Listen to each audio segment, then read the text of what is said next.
समस्त जन कल्याणे निरतं करुणामयं नमामि चिन्मयं देवं सद्गुरुं ब्रह्मविद्वरं वसुदेवसुतं देवं कंसचाणूरमर्दनं देवकी परमानन्दं कृष्णं वन्दे जगद्गुरुम् कृष्णं वन्दे जगद्गुरुम्.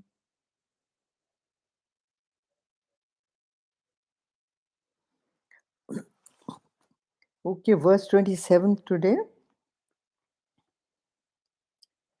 यावत् सञ्जायते किञ्चित् सत्त्वं स्थावरजङ्गमं क्षेत्रक्षेत्रज्ञसंयोगात् तद्विद्धि भरतर्षभ.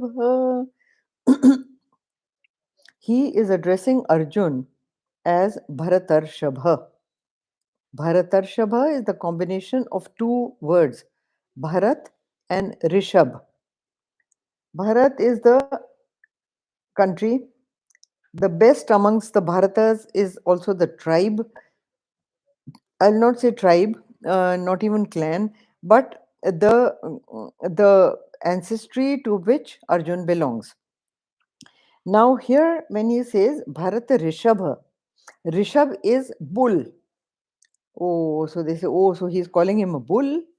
Now, in today's parlance, if you speak in English, then bull means different things.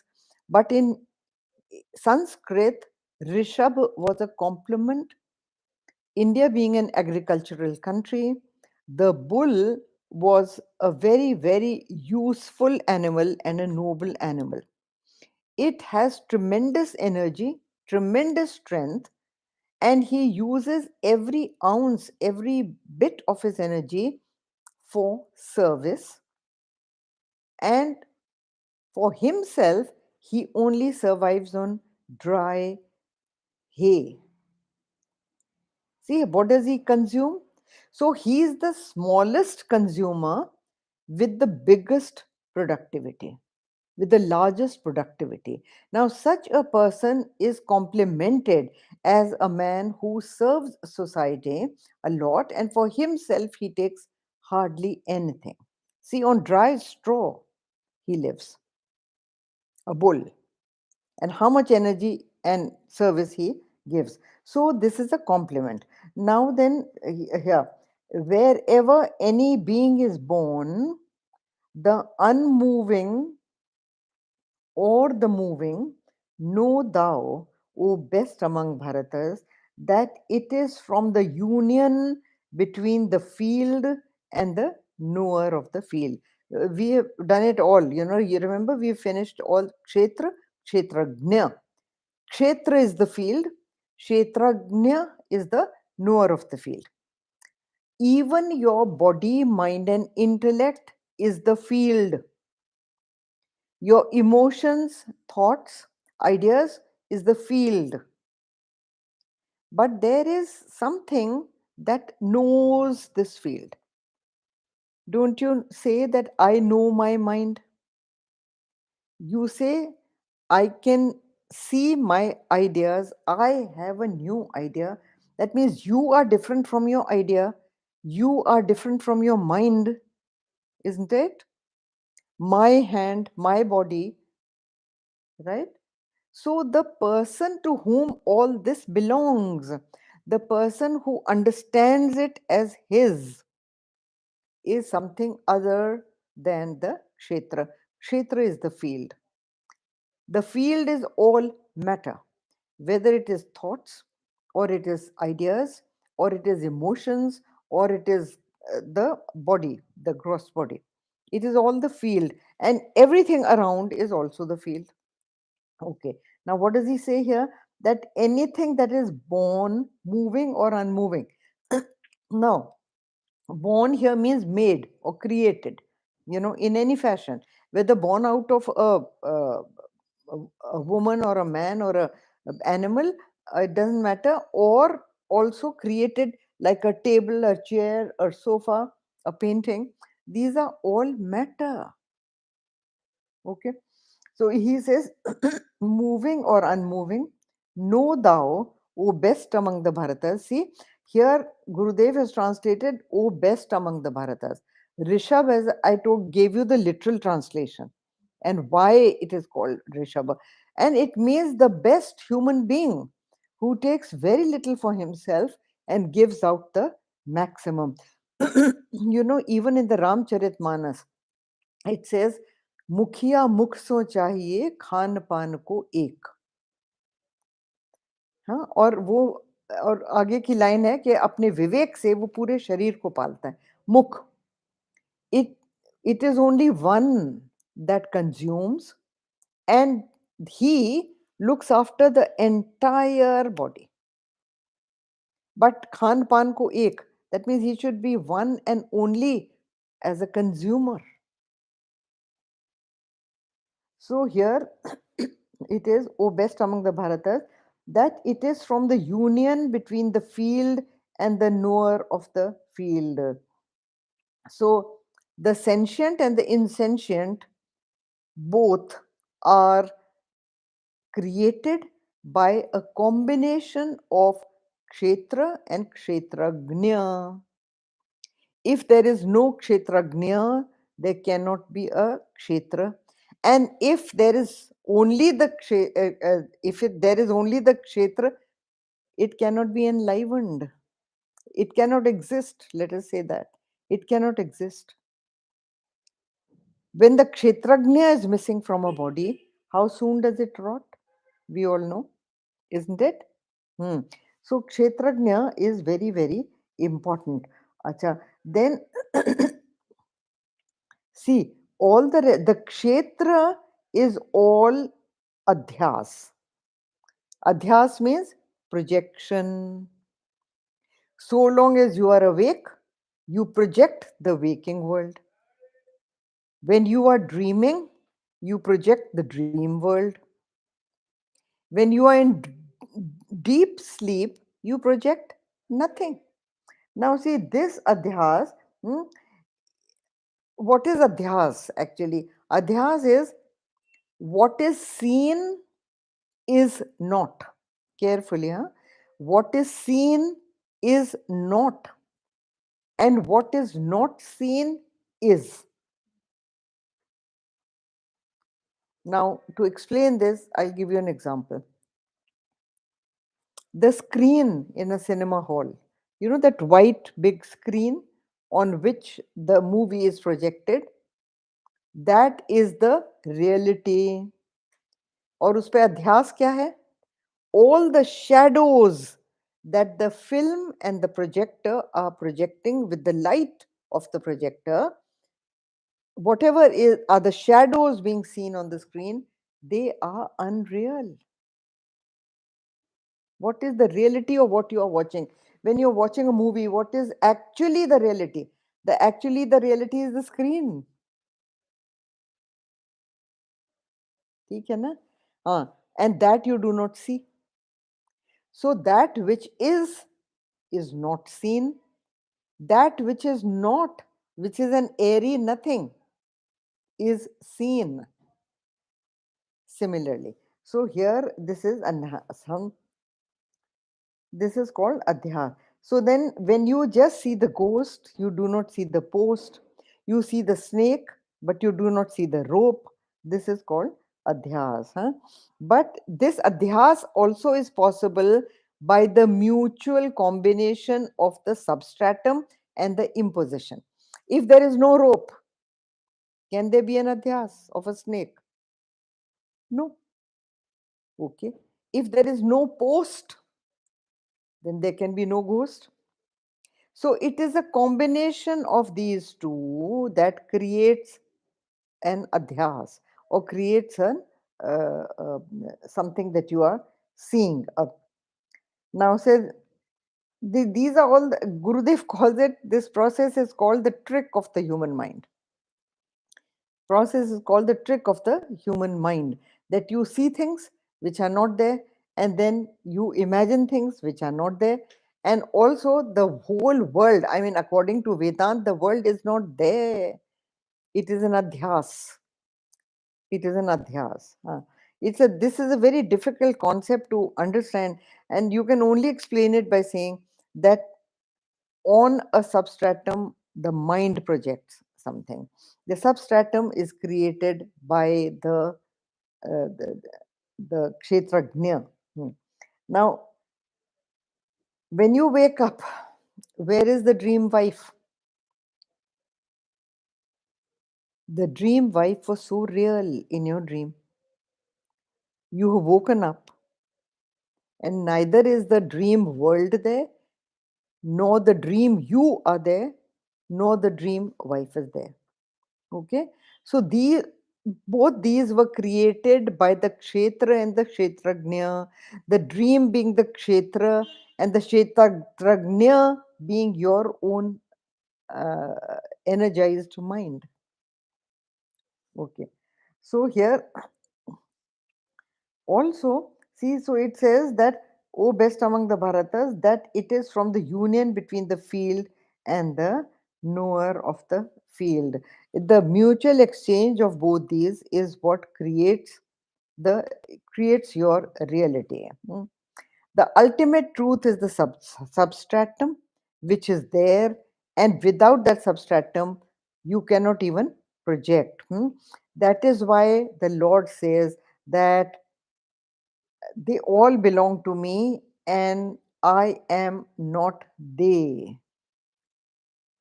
I am not them. They belong to me. Just like the mind belongs to you, the intellect belongs to you, the body, your face, your senses, your arms, your legs, and all belong to you. But we keep on imagining they are me. That is how. So चलिए आगे चलते हैं. The kshetra also is changes, continuously changes the kshetra. So this next verse here.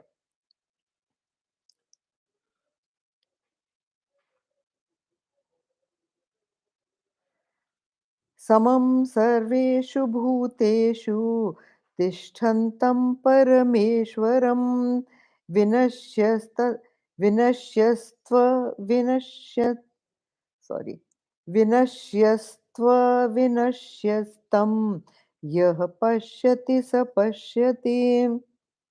Yah pashyati sa pashyati. This is the most important part here. He says, he sees who sees. The Supreme Lord existing equally in all beings, the unperishing within the perishing.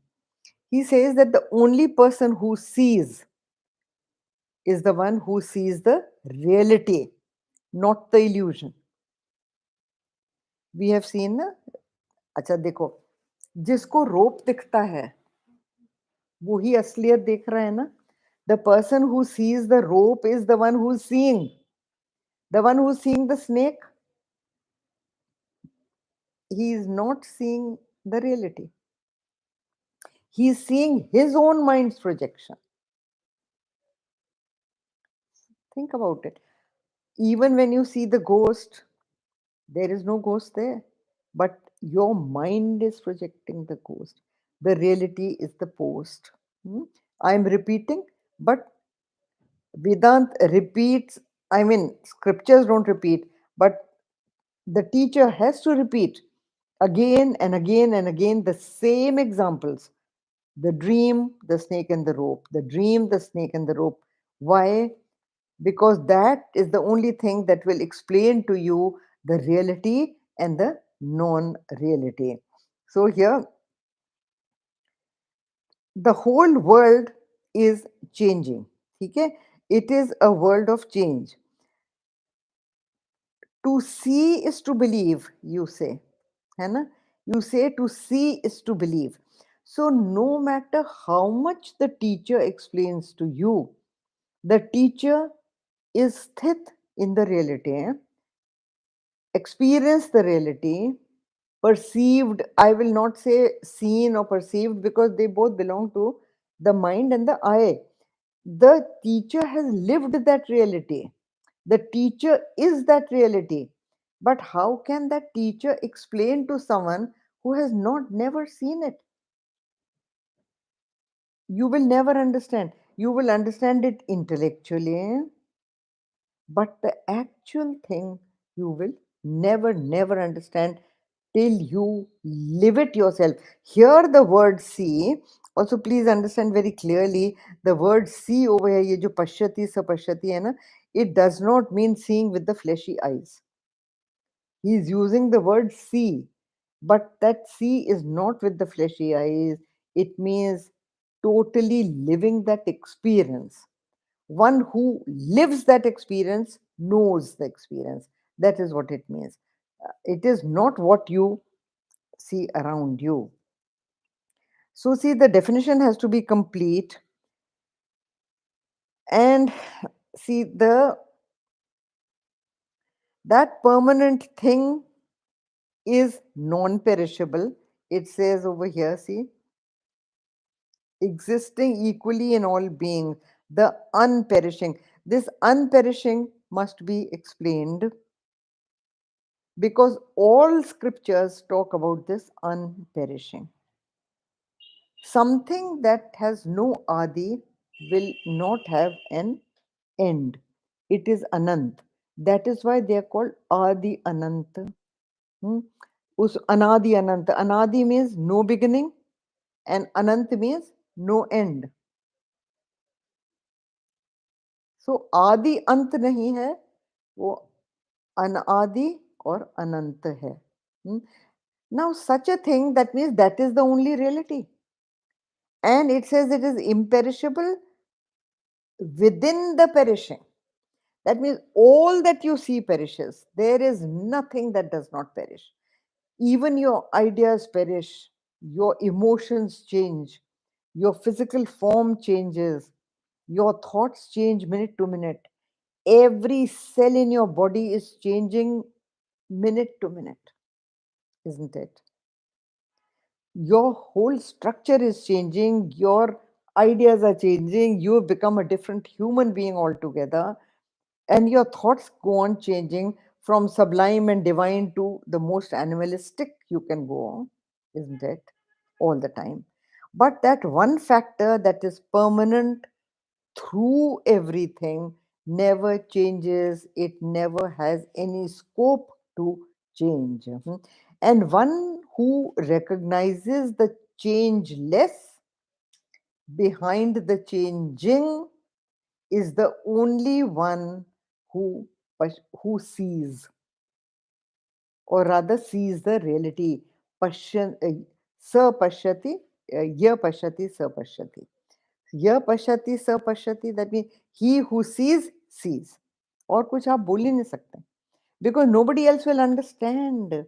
Supposing I have seen something which nobody else has seen, and I am trying to explain that, how will I explain it? So I have to say, you have to see it to believe it. You have to, unless and until you experience it, you will never understand it. So that is what the teacher finds so difficult, to exist, to explain this principle of eternal, pure, non-changing, permanent existence, which is the Parabrahma. So to a person who is just seeing the world, that world is real. It is a world of constant death. It is a world of constant change. It is a world of constant perishing, which everybody sees around them, and that changeless platform nobody sees. I have given you the example of the cinema house. That is the actual example. White screen is the only reality. But nobody sees the white screen. You are looking at it with your eyes. पर आपको दिखता है क्या वो white screen? नहीं दिखता ना. You don't see the white screen. है वही वहां पर. वहां और कुछ नहीं है सिवाय white screen के. So it is like that.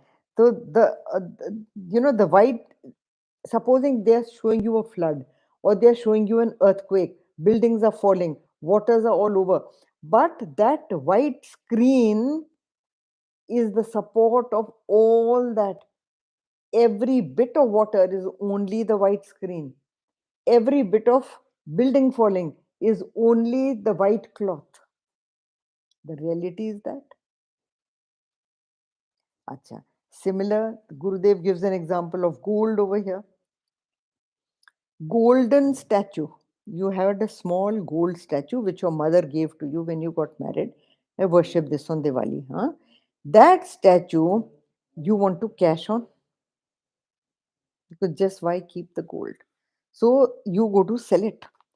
And the jeweler takes it in his, you have been worshipping it through Diwalis, huh?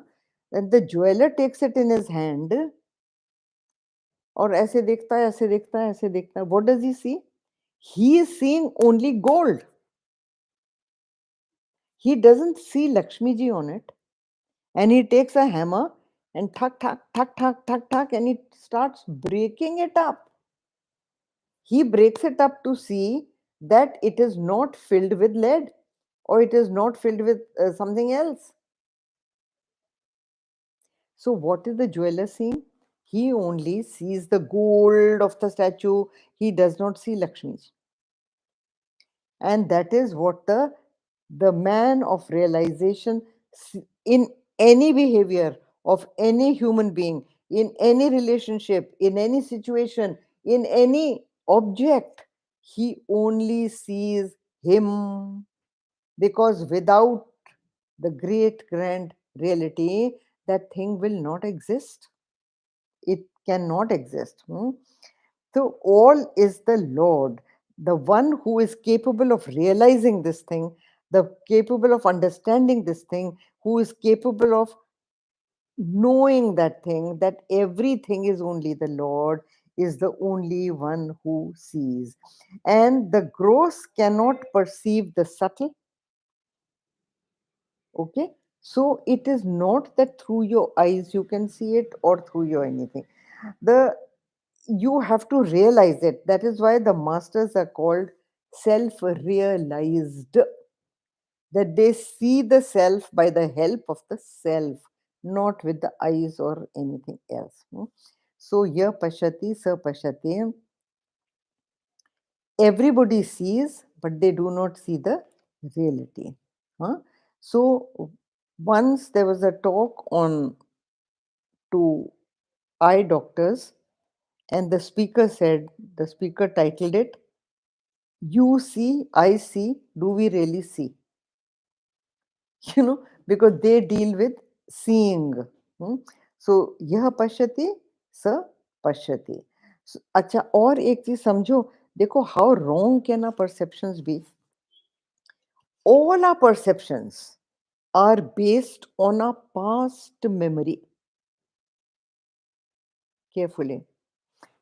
Everyone that we react to, we are reacting to that person with past memory. My brother-in-law is like this. That is your memory. Okay? It is a memory deep inside your mind. So when you talk to your brother-in-law, you are talking with that memory. कि अरे इसने तो ऐसे किया था. He is like this. He thinks like this. He behaves like that. That is all what? That is past memory. That brother-in-law may have changed totally. He may be thinking something totally different. He may have become a totally different person. But you are talking to your brother-in-law with that memory. So all your reactions are tinged by memory. Carefully dekhna dhyan se. Now, how right or wrong are your reactions? You are reacting with memory. That thing that you remember no longer exists. It has totally changed. Change is the law of the world. So it has totally changed. Your sister-in-law, very good to you sometimes and very bad to you sometimes. You do not know how to react to her, because she changes from this to that, that to that, and she will. But you are reacting to her through your memory, and that is why you do not know how to react, because it is a changing entity. Also, don't forget, your own thoughts change, the cells in your body change, and all your thinking is colored and conditioned by your memory. So be very careful when you react to people, when you talk to people, understand that it is a world of change. People change over time. Sometimes they regret what they did in the past totally. So their behavior becomes totally different. Haven't you known people apologizing profusely for what they did in the past? So they have changed. But when you came and talked to that person, you talked with that old memory. So ye hota hai. And that is why when we react with people, it is, you know, you have to that understand and react according to the change. So you have to intelligently respond after cleansing your mind of memories. So, yah pashyati, sa pashyati, because all the past that has got no existence. That reality is the one that holds all experiences together, even your memories, is possible because of this great grand reality. Come to the next one. समं पश्यन् हि सर्वत्र समवस्थितम् ईश्वरं न हि न हि नत्स्यात्मनात्मानं ततो याति परां गतिम्. Now, in this, it says, Satchidananda is your nature, and you live your life as a miserable perceiver, feeler, thinker. So, what are you living? You are living a perceived reality where the real, actual reality is Sat Chid Anand. Again, take the example of the screen in a cinema hall. The reality of the screen is a pure white cloth. That is the reality. Pure white cloth. But when you see a projection, you are laughing, crying, sympathizing, feeling sad, feeling happy, feeling elated. All those reactions are happening in you when you are seeing an illusion. है ना? Even when you know कि ये तो film है, ये तो shadows हैं, you know it's an illusion that you are seeing, yet you are crying and laughing and jumping on your seat and clapping, isn't it? Hmm? So this same way is the life. Hmm? So he says that don't do this. Gurudev used to say that by feeling a miserable PFT, aren't you committing suicide? You are committing suicide because you are not that. You are not that at all. So Ishwaram means the governor, the enlivener of this entire drama. See, indeed, he who sees the same Lord everywhere, equally dwelling, destroys not the self by the self, destroys not the self by the self. That means a person who sees reality, he does not destroy himself. He lives that reality and he is ever blissful, ever joyful. And he is the one who goes to the highest goal. Now, Vedant, देखो ये first sentence, if you have the text with you, see the first sentence of Gurudev is very, very important. I am reading it to those who do not have the book. Vedant preaches not so much the negation of the world as the re-evaluation of the things, the beings, and happenings constituting the world. Okay. Dekho, that is what happens to a person who has studied Vedanta. He re-evaluates his whole life. He re-evaluates his own thinking. He re-evaluates the situations and the people he meets. He does not think of them the same way that he would have thought when he did not have this knowledge of Vedanta with him. So Vedanta does not so much negate it as Vedanta is telling you that if you understand that it is a world of change, and if you understand that it is an unreal world, then why are you reacting the way you are reacting? The knowledge in you has to be firm. That is the sadhana. That is what all sadhanas are about. That digest this knowledge, assimilate this knowledge, make it your own as the only truth in the world, tried and tested by the scientists of your rishis, your munis, who were deep thinkers. And they all, with one voice, have arrived at the conclusion that the reality is different from what you see. And therefore, the person, you have to re-evaluate. This is the word Gurudev uses, re-evaluate. So, one who recognizes the screen rather than the cinema reel or the shadows on the screen is the one who is seeing the reality and recognizing the reality, isn't it? Hmm. So now see, Gurudev also used to give the example of a child. The elder brothers always like to tease the younger siblings. Hmm. So what they do, a trick. He brings a magnifying glass. The elder one brings a magnifying glass and shows the little one, "Ki, oh my God, come and see what has happened to your thumb. I show you what has happened to your thumb. Goodness, what have you been doing? And now your thumb will drop dead."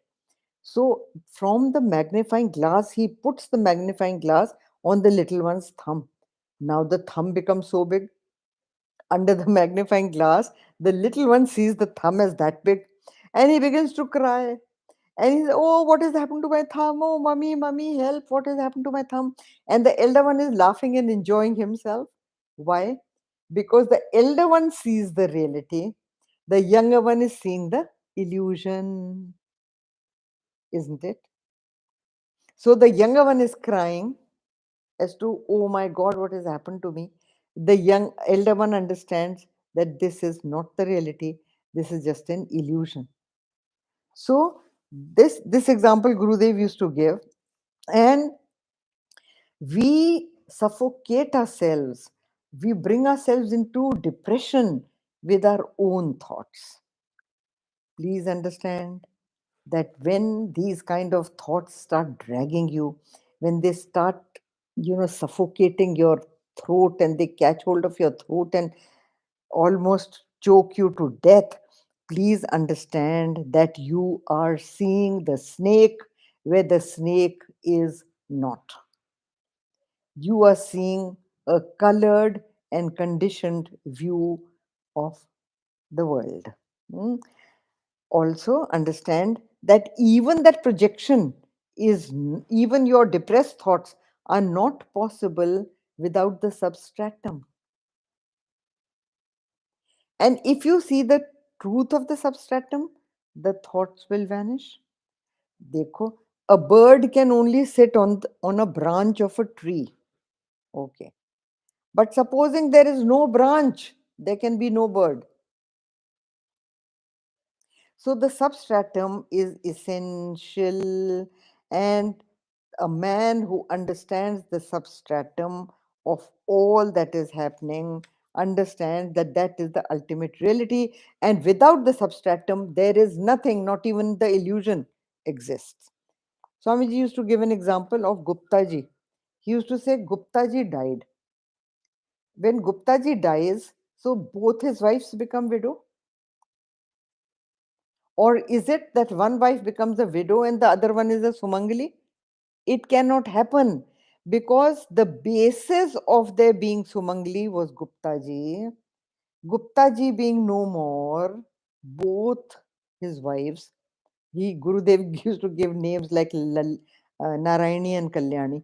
So he used to say that both Narayani and Kalyani become widows, don't they? Or one becomes and one doesn't become. That's not true. That's not true. So without the substratum, even your depressing thoughts or illusory thoughts do not exist or cannot exist. So once you understand the substratum, you understand the reality. You see the reality. Okay. And all encounters are lived by in the realm of matter, Prakriti. So all your physical, psychological are both matter and nothing else but matter. Understand that very clearly, huh? Please understand very clearly that all your thoughts, all your ideas, your depressing thoughts, your ideas about other people, your interpretations of a situation are nothing else but evaporating thoughts which are continuously changing. Even your own mind changes, your own thoughts change, don't they? Once you thought a person very bad, then you had a counseling from somebody and you thought that no, he's not that bad really, isn't it? Then after some time of reacting and acting with that person, you realize that he's not bad at all. He's just another human being with another mindset, and he acts true to his mind. वो तो हो गई. The person, the kind of mind it is going to be the expression of that mind. But and you must control that mind, because Gurudev used to give the example of a car without a brake and the steering wheel broken. If you are in that car, suddenly the steering wheel breaks and the brakes stop functioning. Do you but that means the car is out of your control. What will happen to the car? Similarly, if your thoughts are not in your control, if your intellectual judgments are different and your thoughts are running different, intellectually you understand that thoughts are temporary. But when thoughts start dragging you, and if you do not understand that they are temporary nothings and you should not go under with them, that means your mind is not under your control, isn't it? And when the mind, which is the driver in the seat of your body, the mind and intellect is in the driving seat. And if they are not in your control, what will happen to you? Do you know? That is why suicides are committed. Suicide is committed by the human being whose mind is totally gone and not in his control at all. Just like a car will go and crash with something if the brake and steering wheel, which is the controlling factor, is gone. And this kind of a person is rendered totally incapacitated to understand reality. Even if they're the best of teachers telling him, he will not understand, and he will go under his sorrow, and that is the reason they commit suicide. Because you see, we identify so much with our body, mind and intellect that we start thinking of all of it as the perfect reality. That is the only reality you have seen or known as an ordinary human being. Only this knowledge of Vedanta teaches you and makes you understand through sheer hard logic that this is not the reality. It is not the reality. It only seems to be the reality for you from the time you are born till the time the body disintegrates and dies. Where was it before your birth? And where was your reality after death? Where is your reality going to be after death? No. So understand this, that uh, That is why people are into sensuality, they are into fights, they are into all kinds of interpretations of human beings, situations, and people, and all the time their pursuits are with matter, aligned with matter and materialism. They cannot see beyond materialism because they consider that as the reality. Anything that if you see a snake as a reality, you are bound to be frightened. You are going to go and look for a stick to kill it with, isn't it? Though it may be only a rope. So, and that is the reason that a jnani and a agyani, this is the difference between the two. And everybody acts differently because they do not see the Parameshwar or the Param Brahma behind what they think is reality. Next time, verse 30th, we will take. Om Purnamada Purnamidam Purnat Purnamudachyate Purnasya Purnamadaya Purnameva Vashishyate. Om Shanti Shanti Shanti Hari Om Shri Gurubhyo Namaha Hari Om.